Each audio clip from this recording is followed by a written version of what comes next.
Hello guys, today we learn how to install Visual Studio 2022 Community Edition on Windows 10. For this we open google.com, then after you will need to search Visual Studio. Then you will get a link like Visual Studio Code, then click on download Visual Studio Code, Mac, Linux and Windows. Now let us see.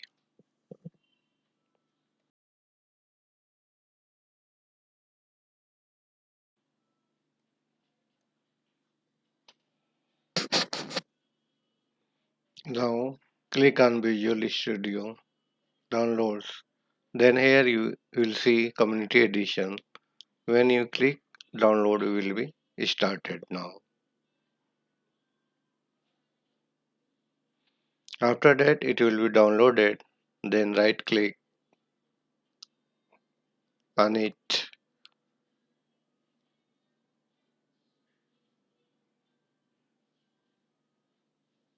and run as administrators. So you will see Visual Studio installer. Now need to click on continue.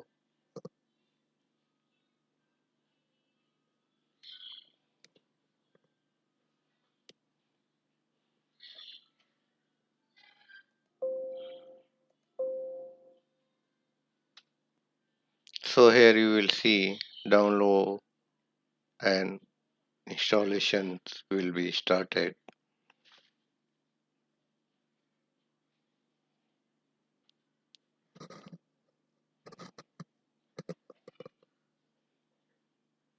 Now need to select this one, check, and after that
now click on launch. Then Microsoft Visual Studio will be start now.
Thanks for watching my YouTube videos. If you want to more videos, please subscribe my YouTube channel.